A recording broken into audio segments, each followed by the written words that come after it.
So, distributed communities, how to build timeless and decentralized apps with Go. That's a long title, I'm very sorry. I tried to find ways to make it shorter, but we were short on time, so it is what it is. I'm Morgan Bazalgette. I work at Gnoland together with a bunch of people that are in this room today, who are also with me working on Gno. I have this slide about me. Not much information there. Bazalgette, not baguette.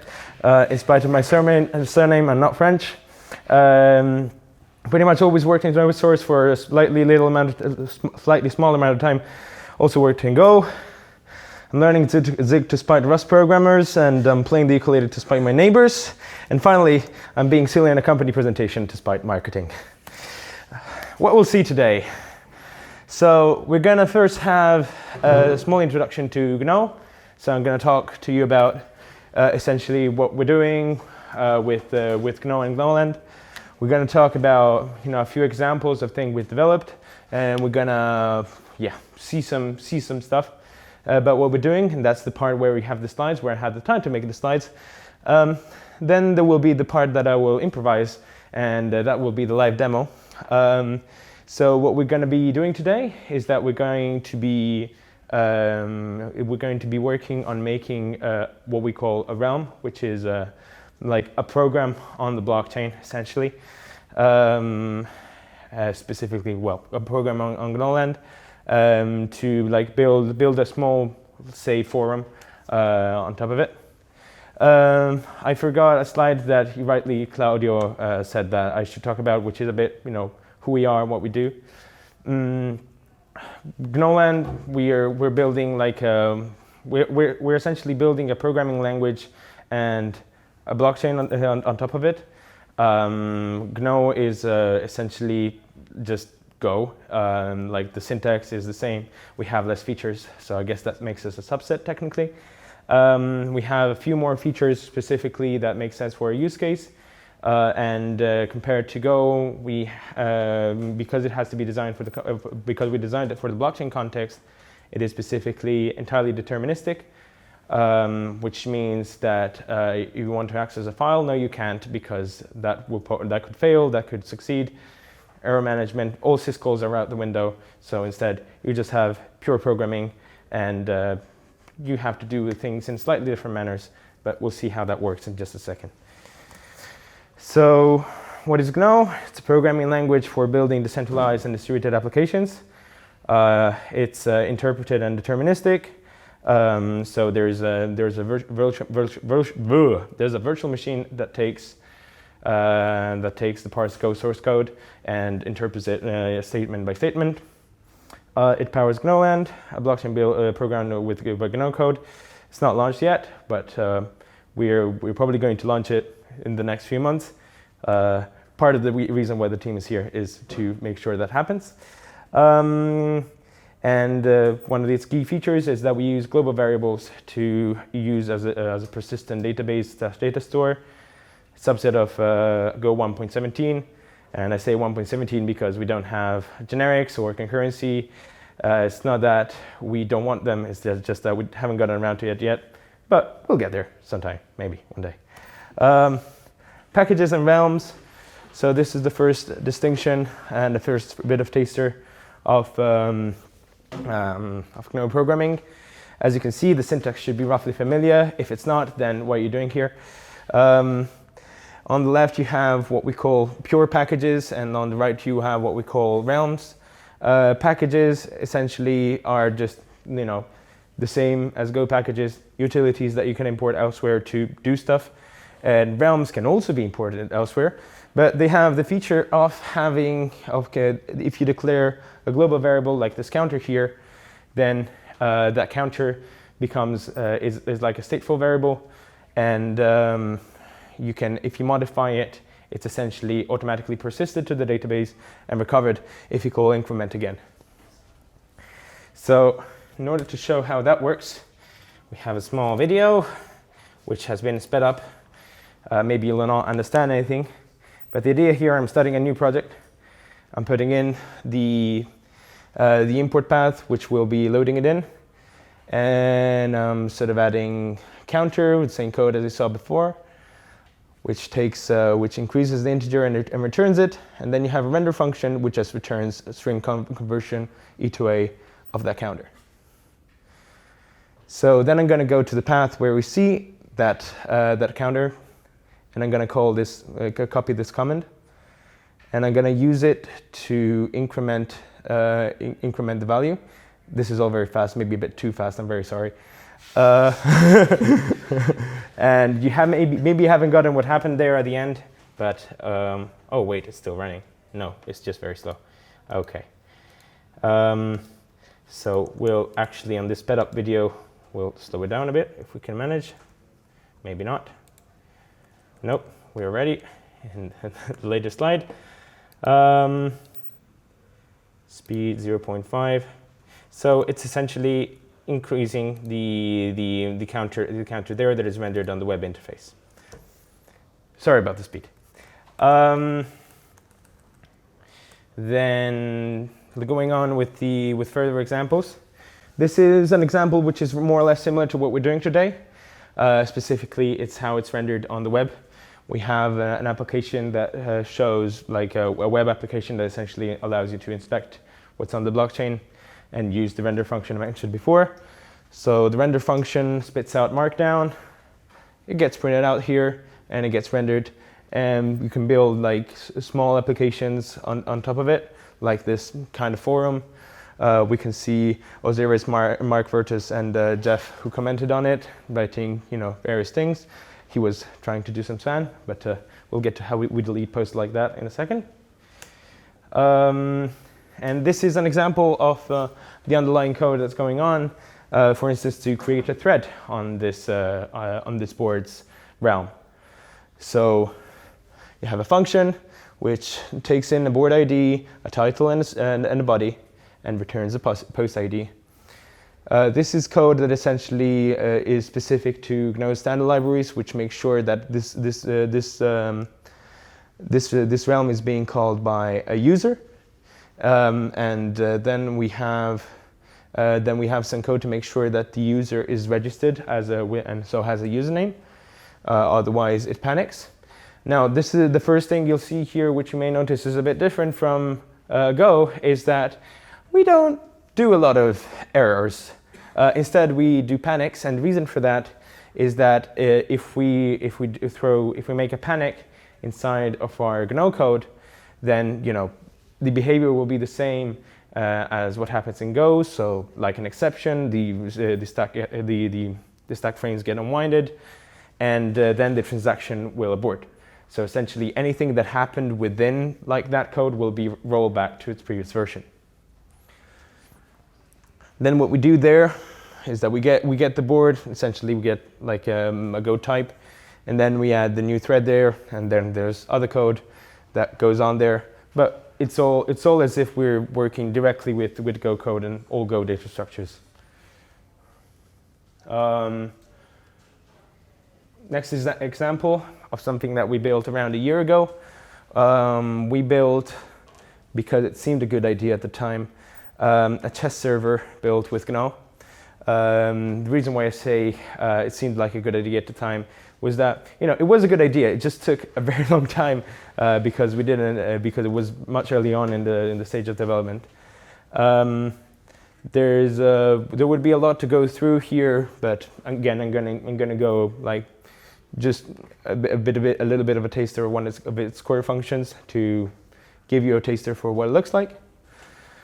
So we have like this make move function that takes in a game ID, the move the piece is going from to where it's going to, and if you ever play chess, you'll know that if you put like if you have a pawn and you put it to the end of the chessboard, then you can promote it.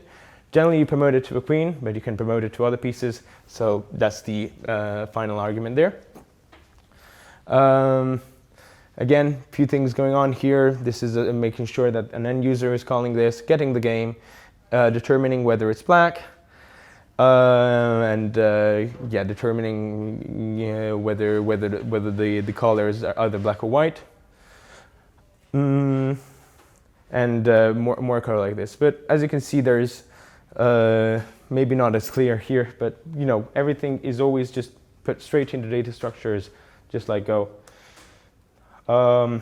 Yeah, this specifically is to show you how we for instance get data. So in this previous slide, we use the getGame function here. This one just fetches it from a global variable, which is an AVL tree, which is a kind of binary tree. We have like this could actually be a map theoretically, like map of a string to a pointer of game.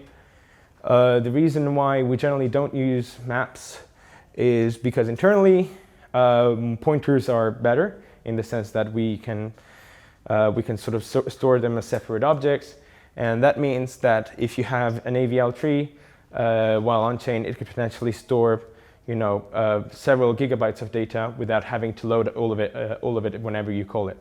So if you call a function which needs to take a single game out of this game store, it will only load a few nodes of the binary tree and then that game. It will not load the entire map or the entire slice or whatever. But yeah, because we don't have generics, we have to do type assertions. Tough luck. Final example, Gno.land. This has also been another project we embarked in one of the last few months. Essentially something like a Reddit kind of thing, or Imgur, EMGUR kind of thing. You post something, you can upvote it. The one with the most upvotes gets to the top. This is a technical demonstration of what is possible, but this is like uploading images straight to the chain. Not necessarily something you want to do because, like in a real life example, like eventually storing a lot of data on the chain is likely to cost you more money. But if small text of data is likely to be much less. But technically, you can just encode things as base64 URLs and have them spit out like this. Yeah, this is a continuation which shows a few more advanced things, but I thought it would be nice as the last example. So this is not directly called, but it shows you again the core functionality of this realm. So make sure get the data and get the timestamp is where it's posted at. This specifically was due to how this thing was implemented, whereby we needed to pass in the timestamp, but you have ways of getting it as well. Though the timestamps because it has to be deterministic, if you recall, we cannot just use a syscall to get the system's time because that would yield different results on different machines. So what we do instead is that time.now essentially always returns the same value whenever you call it, which is the time at which the block is executed. Yeah, this example, instead of using the AVL tree, uses like a slice of posts and a few libraries which are specific to Gno, like one to generate IDs and one to mark ownership on objects, so that it can only be modified by the admins. Yeah, other things. This is a slice, so this slice essentially, this append stores all the data, but just by calling this function, we've stored all the data that we need to save. Oh, and conversely, since we've been looking too much at Go code, let's get a bit sad with some TypeScript. This is like what it more or less looks like on the front end. So from the front end, you sort of call provider.evaluate expression, to which you pass like the realm path. So that's where you publish the thing on the chain, and then you call get post in range, yada yada yada. This is so you can use like Go expressions to get data off of the chain and into your program essentially. I'll drink a bit. Any? Yeah. Now you can ask question now. Go ahead. I'm not sure I understood. Can I use Go libraries within Gnome, or like the standard libraries? You have to port them, right? Like especially if you use something on GitHub, generally has to be like. Sometimes if you're not using too many if you're using all standard libraries with support, you can just take the code in Go and take it to Gno and just change the file extensions, and that's it. Sometimes we don't have specific standard libraries either because we didn't add them yet, or because they have non-deterministic features. An obvious example is like crypto/random, which should be non-deterministic by design, or the OS package, right? These you cannot just import, but there's a lot of libraries like strings, Unicode, and Unicode UTF-8, math, which are just supported out of the box. Okay, and how does the standard library compares to Go, more or less? Like, in terms of I don't know, it's 20%, 50%, something like that. So let's go for a trip on the docs. We have reference. Thank you. Standard libraries, Go GNOME compatibility. So this is an example of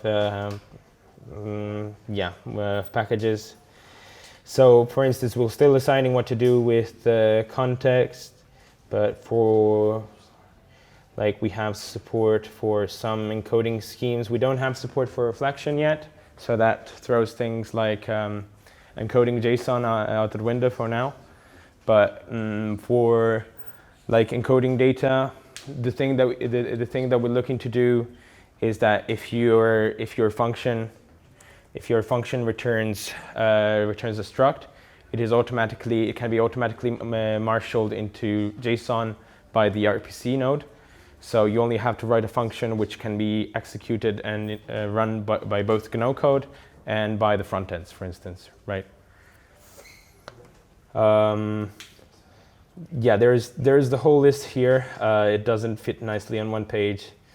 But yeah, there's like the encoding package, encoding base 64, partial support for encoding binary, a bunch of stuff. There's the FMT package, which is available like in testing functions for now, not on chain for reasons. Does that answer your question? Yeah. Pretty long list. Yeah.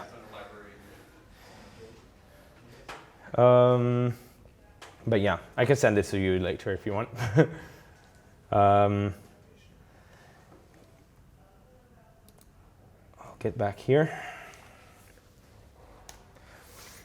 So the kind of way what we're going for is to have the GNOME programming language to be kind of way to do automatic gRPC, quote, quote, quote, and Gnoland be distributed AWS, quote, quote, quote.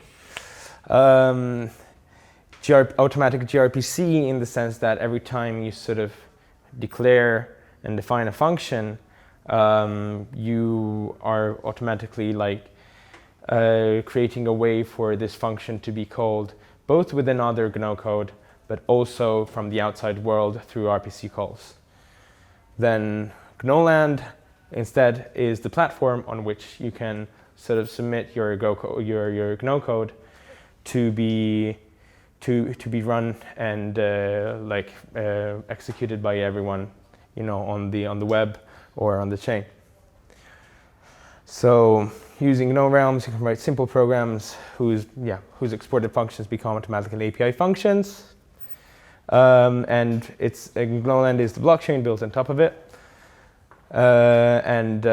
We allows to build the applications in a decentralized distributed manner. Each node on the blockchain can perform transactions and be used to call functions. And another key idea we have is that we care a lot for Gnoland to be very builder oriented. So while there's a large the blockchain space at large has largely focusing on specifically finance for now, which is a very big and important use case of blockchain, which can solve some problems, and sadly also there's a lot of scams going on as well. But what we're on about is specifically the ability of creating decentralized applications, and specifically decentralized social applications like the ones we've seen and like the one we'll be building in just a second. Just a small note on the title, on the very long title. This is an intention rather than a fact, sorry. As I said, it's kind of been last minute, but it is a kind of a promise as well. So the reason why we mentioned timeless on the title card is that when you as a developer submit something onto Gnoland, it is also like coming back to the idea of Gnoland being a kind of distributed AWS. It's also an AWS where you don't have to pay for the storage fees or to pay for like essentially the server upkeep. The idea is that you can have software which is launched onto the chain, which is then supported and funded directly by the people who are using it and who are benefiting from it. The other sort of thing we're going for is that whenever you publish something onto Gnoland, it is published directly as just the source code. So it's not like, if you're familiar with how Ethereum works, Ethereum what you actually publish is the bytecode, the Ethereum virtual machine bytecode, which if you have a corresponding source code is actually open source as well, because you can sort of make sure that it compiles to the same bytecode.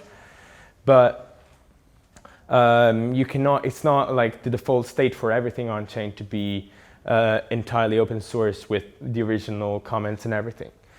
So the idea we have with Gnoland is that everything is open source. Everything can be forked, even the chain itself. So even if, say, like the project does die, like in 20 years, there will still likely be backups elsewhere which can be taken and brought up to build a new fork of the chain. It is a way to sort of build things which are timeless, can be forkable, can sort of sustain the test of time.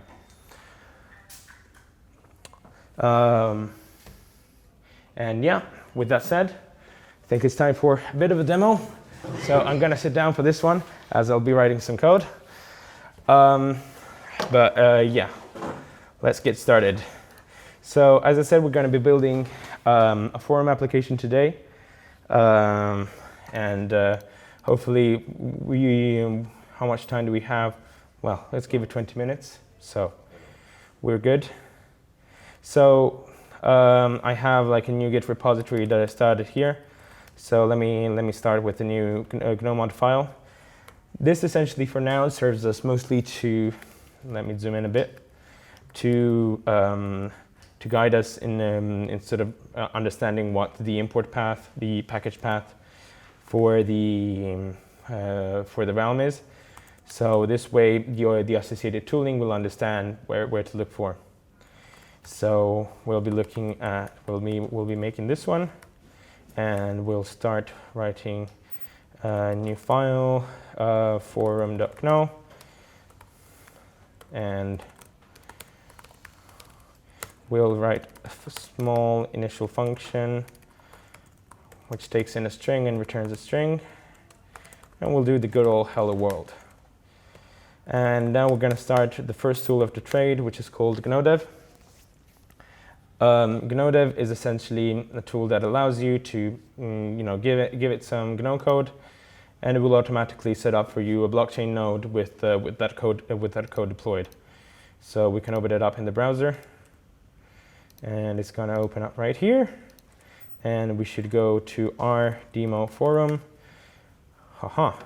Here comes the trouble. Gnoland, our demo forum. Yeah, right. I need to specify the path, and off we go. Give it a few seconds. and here we are. So, as I said, we can do maybe the slower demo to get started. If we have a counter variable here, and we declare an increment function, we can increase this variable to and then return it, and we can call string conversion dot counter here, import string conv, and we have some trouble. Oh? Yeah, exactly. So there we go. Yep. So this is going to start with 0 because that's the default value for this one. But we of course can go to the help page. I've passed in the name of my key here, and I can copy this code essentially to make it work. Now, to give you a bit of context on what's going on here,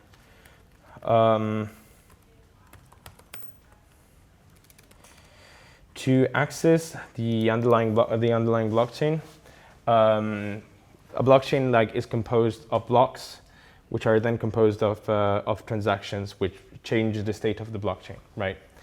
On say Bitcoin, what happens there is that block is generally just composed of many transactions to send Bitcoins to a person to another. And what that's doing under the hood is that it's taking the database and saying, Alice, send 100 Bitcoin to Bob. Hopefully Alice didn't send 100 Bitcoins to Bob because that's a lot of money. But that's the fundamental idea. To sort of make transactions, we know whether a transaction is coming from Alice or Bob based on their cryptographic signature. So that's where the crypto comes in. So we have the Gno key tool, which is the tool to manage our keychain and to sign transactions and essentially access the blockchain. So to give you a taster for what's going on here, I was just about to use this help page, and we're gonna copy this, but instead of executing it, I'm gonna remove the broadcast command right here, just to be sure we're still running. Okay, cool. And as you can see, what this comment is doing is that it's generating a JavaScript object which is encoding the data we passed in. So it's saying Gnoland rdemo forum function increment without any arguments. In order to execute you need to pass in how much gas you want, and that essentially is a limiter on how much the execution can go on for, how much resources the execution can take. This is part of the reason why it makes sense for us to use a virtual machine, because using the loops, the cycles of the virtual machine, we can count them up, and if they go beyond a certain limit, we can abort everything and roll it back. And so make sure that our nodes are not thrashed by bad DOS transactions. And to execute with the associated gas, we also need to pass a gas fee, which in this case is 1,000,000 gnot, ugnot, which stands for Gno token, micro Gno token, and it's like the individual unit of the token that is being sent. But then again, if we try to do this and run broadcast, we get 1 as a result. So 1 integer, that was the return value of our increment function. And we'll see here on the page that it's become 1. There is also we can also change it to it's plus this, and it should automatically reload in just a second. There we go, and it automatically replays all transactions that have been have happened with like the new code that we passed it in. Cool. So let's get started a bit with the actual blog itself. So as I was saying, we want to store most information generally in what we call AVL trees. We can start by defining maybe a few types. So a form is composed of threads. A thread will have generally an ID, a title, and a body, and an author. For the author, we're going to use a GNO-specific type, which is an std.address. And the std.address is an address of like a cryptographic address of a user on the chain. If you want to look up documentation, we currently don't have a web interface, but you can go do gno.doc std.address, and it will provide you with the methods and the functions that you can call in generally on std, which is a GNO-specific standard library. So far, so good? You're with me? Not lost anyone along the way? Good. So at this point, we can keep our counter as a way to keep track of our ID, and we can sort of do new thread. We'll ask for a title and a body, which are strings, and we'll return simply the ID. Maybe we can thread ID int, so it shows up in the documentation. We'll increase the counter. We can maybe rename this to ID counter, just to make sure it's clearer. And then we can set up our AVL tree. Maybe we can set this up so we can have our state all together, and thread list avl.tree.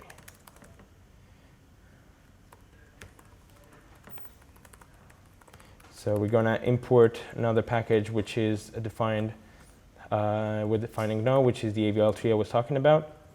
As a reference for us, we'll note that this is an association of an ID to a thread.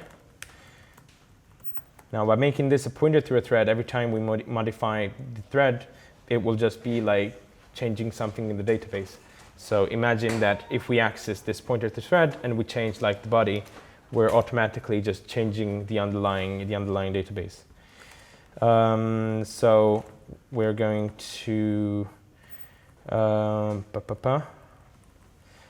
increase the ID here, and then we're going to add to the thread list thread list.set. We can look up the documentation for the AVL tree here, and it will give us that we can use the key and the value to set the information. So key string value empty interface, and by doing that we can do string conv i2a ed counter and then set a new thread with the ID counter, title, and body. Author std.prevrealm address. This is, again, a call to a specific function in GNO, which returns essentially who called this function, and it allows us to essentially see who the caller was and get their address. Now, the caller can generally either be an end user. So as I was showing before, if I call the realm, it will be my address as a user.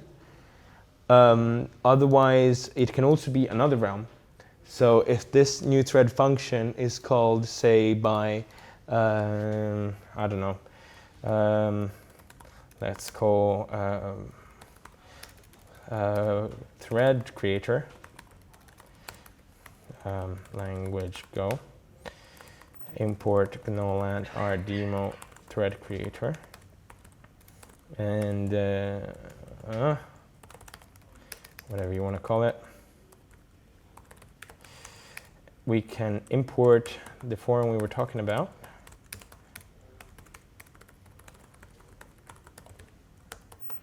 And we can call form new thread with hello world.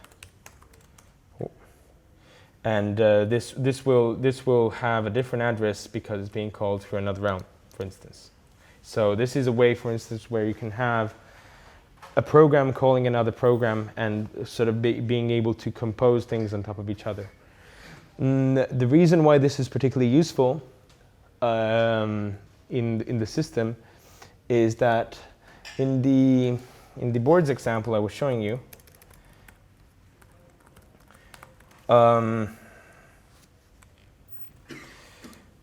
there was an example here where you see that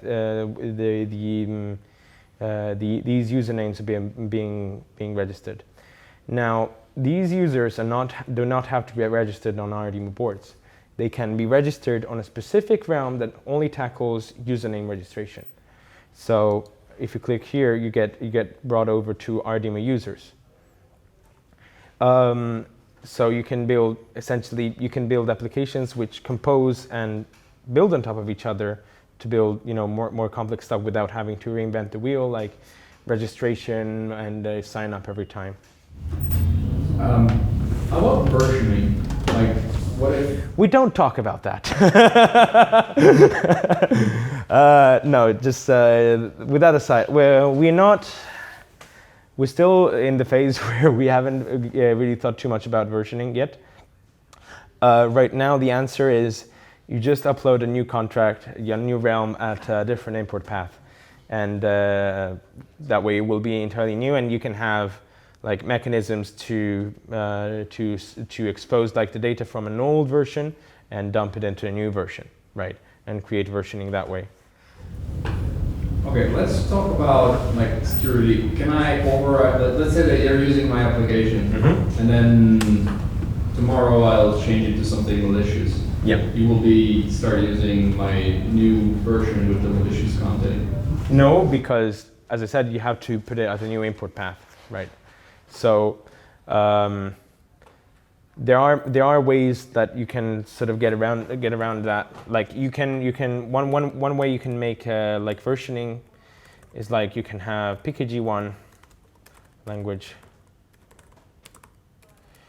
Go and have that myfunc as string just calls myfunc_s, and myfunc_s is just a variable which takes a string.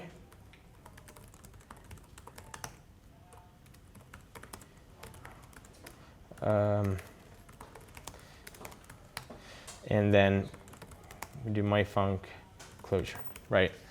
This is like one way you can create like kind of a creating mechanism, because by calling set myfunc, you're changing the underlying code that's being executed to the closure that you pass it in. This is called the proxy pattern because you have like pkg1, which is the proxy, but the actual source code is stored elsewhere. You can have this, and you can sort of have a malicious author go there and set myfunc and change it to something being very, very bad.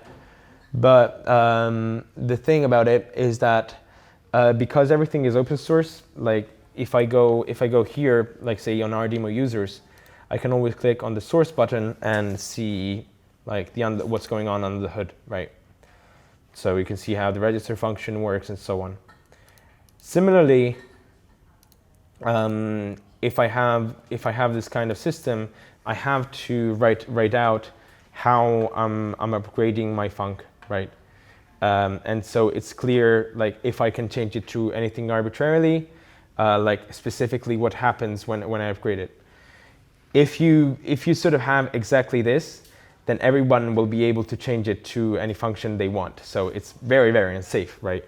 Like one way to change that is to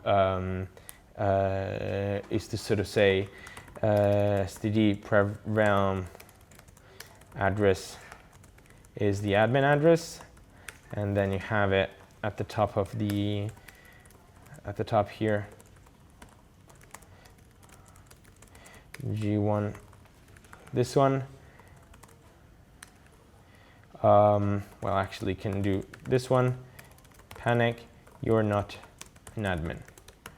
And at that point, nobody will be able to change it except the admin. Then, of course, you have the implicit trust assumption that the admin is not malicious. So then you can sort of create a system to eventually make this this contract finalized. So you can say finalize, put in the same code, and then return and make it so that finalized is set to true. And if finalized, so this way the code cannot be changed anymore in this round specifically, and that becomes immutable and trustable by the end user because the code will always be the same, right? What do you think, Claudio? It's a lot to take in. I have another question.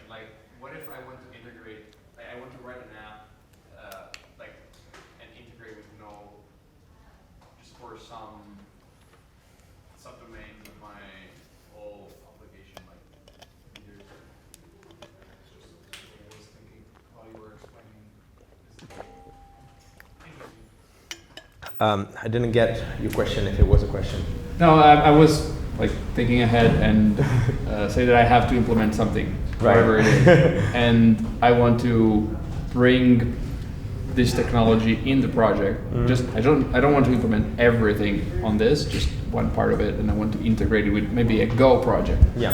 So I have the remote procedure call interface, right? Yeah. At the time being specifically, it's not going to be terribly straightforward, just because we have designed it for one specific use case, and we're rushing towards launching the product, so it's not being. We haven't had the time to polish it. You can use it to embed it into anything you want yet. But if you're willing to bang your head against the wall enough, then you can get it to work, definitely. Well, yeah, you have the core team at your disposal after this talk, so you can ask me or someone else for some examples of how that could work. Anyone else for some questions while we're doing it? Otherwise, I will assume, yeah. I have one, which is, are there any access control lists or any way, let's say, built in the system to prevent anyone from calling this function? So my understanding is that this function could be called from any other application. Yep. And what if I don't want to? Do I have to implement it like you did? You have existing packages that bundle this functionality up, like the common one, which is similar to this mechanism, is the ownable package. So if I import this one here,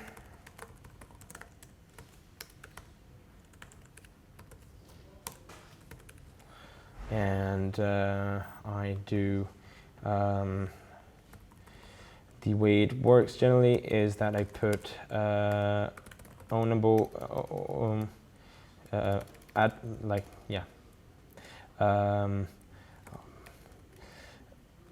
admin, let's call it ownable.new, if I recall. Yeah, because we have ownable and new, and this will just create a new ownable using prevrealm.address, the famous function getting the address of the caller. The way this works is that when you sort of submit this code to the chain, when you do what's called an add package transaction, right? So adding this source code as source code for the chain. The prev realm address is the uploader essentially. So it will be by default like whoever uploads this, right? By doing ownable.new. And then at the top here, instead of doing this manually, I can just say admin ownable method was assert color is owner, right? Oh.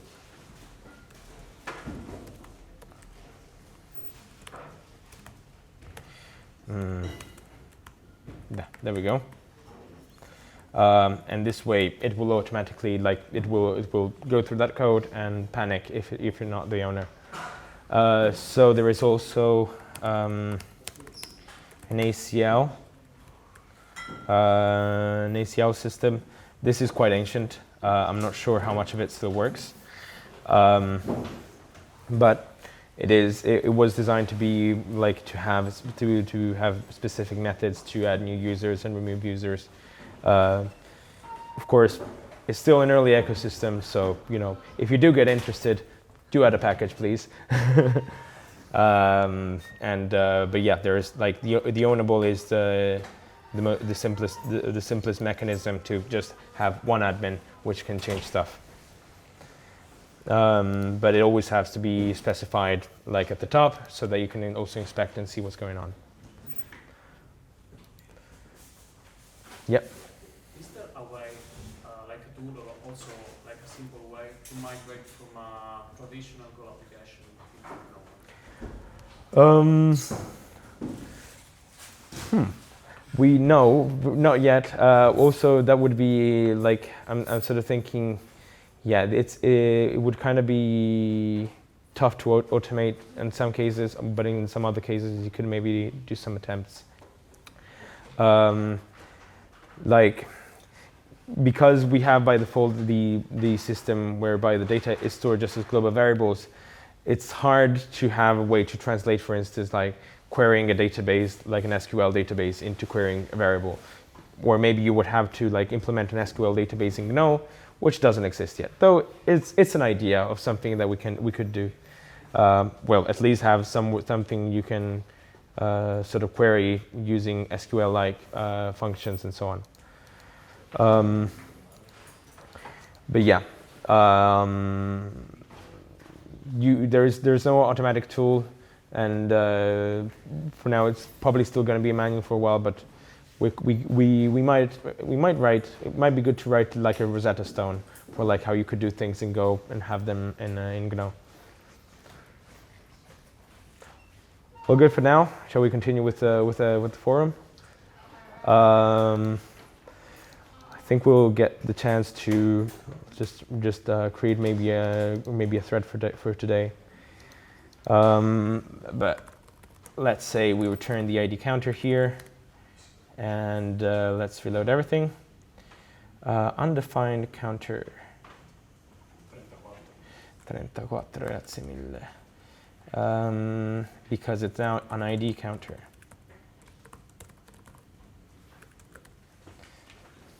And there we go. So 28. Oh yeah, I keep forgetting that it's actually ADDR, but someone will have to redesign the standard libraries. Okay. This error comes because it's trying to replay the previous transactions, but we don't have an increment function anymore, so that's not working. Here we have the forum. Let's add maybe a method to iterate over the threads that we created, just so we can see what's going on. So just to continue what we were saying before about standard libraries, we have, for instance, the string standard library, and we can create a new strings builder. And then we can go on the thread list. And let me just check up what the API for this is. So we have iterate, and we can do this to iterate over everything. One day we'll also have editor support properly, but it's an early project. I'm trying to get someone to do the PLS, where we can then write an iterator function like this one, and we can write BLD write string.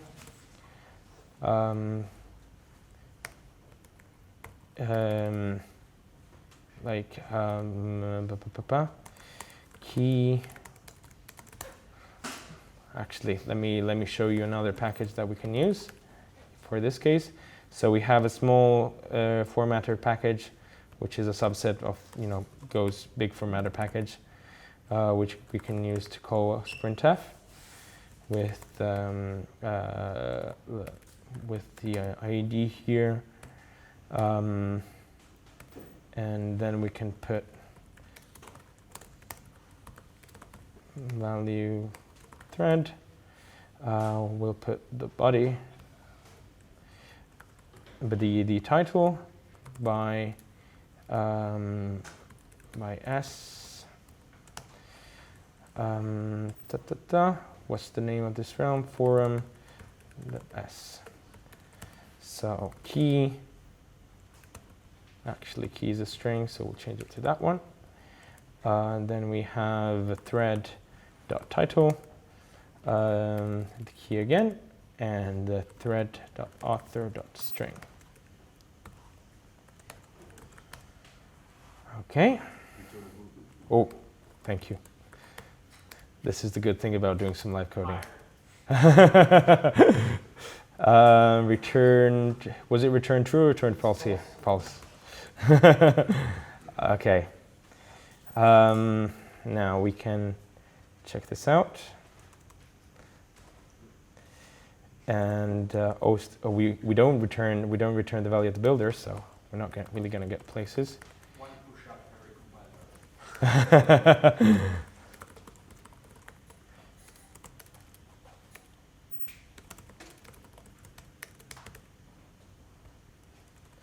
And let's not forget the new lines. Okay. Now we can go here and create our first thread.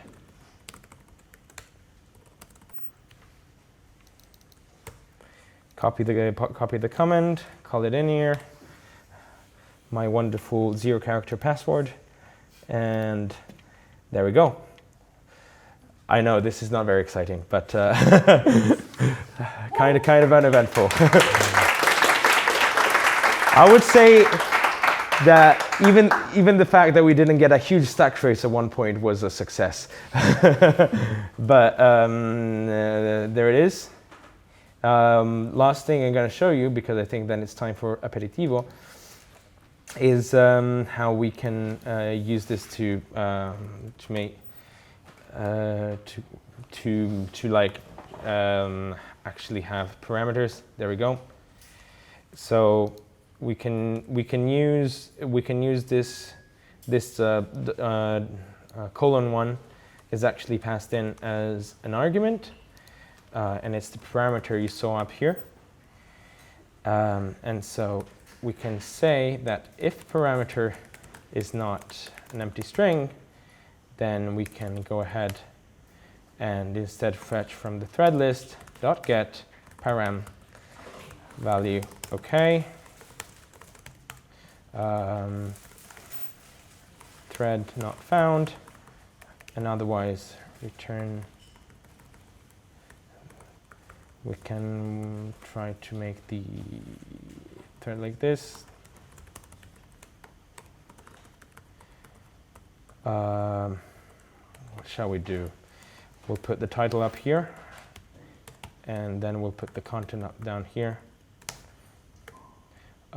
Thread.title, thread.body, return. Yeah, Just checking the API for a second. AVL tree get exists both. Okay. And now, there we go. So,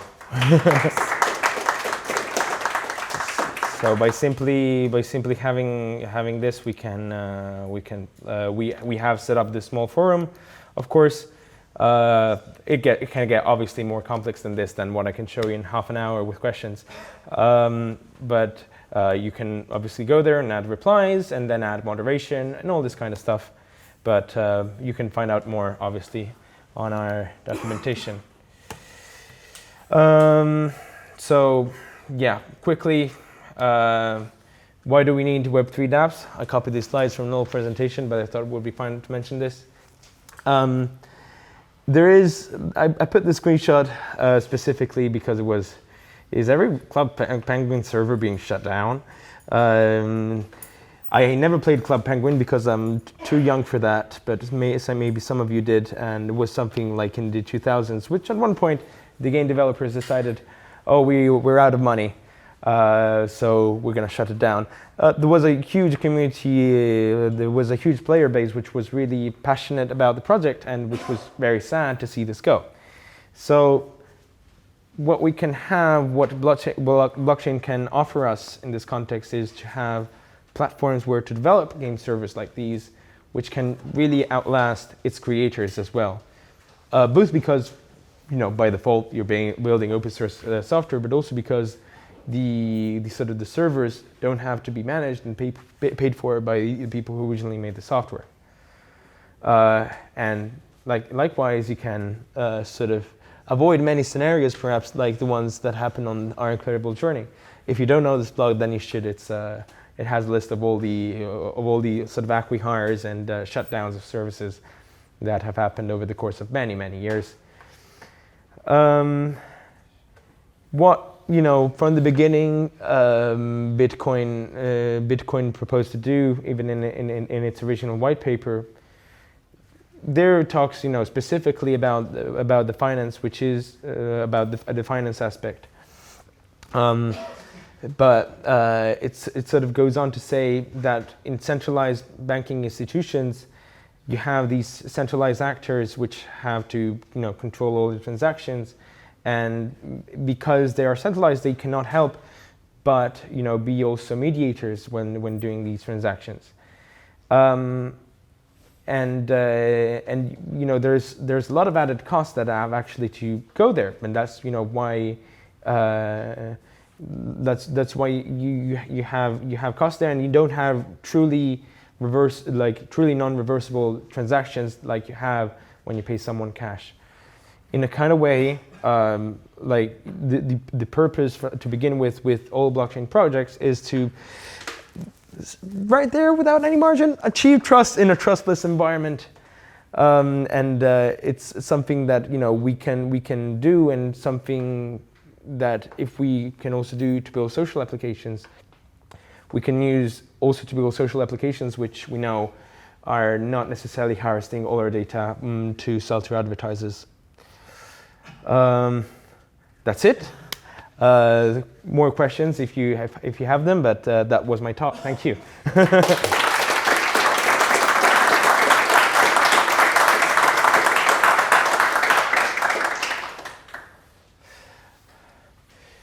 Questions so far? Questions here? Otherwise, I think we have the food set up. I have two, but are quite on the nasty side, in the sense that the first one is there a way to remove content? Let's say I'm a very horrible person and create a very horrible application that serves very horrible content on the blockchain. Do you have a way to prevent or control that, or no? So there you get into the sort of big wide territory that is governance. And essentially the answer is yes, if you program it that way, which is kind of the answer for everything in programming, I guess.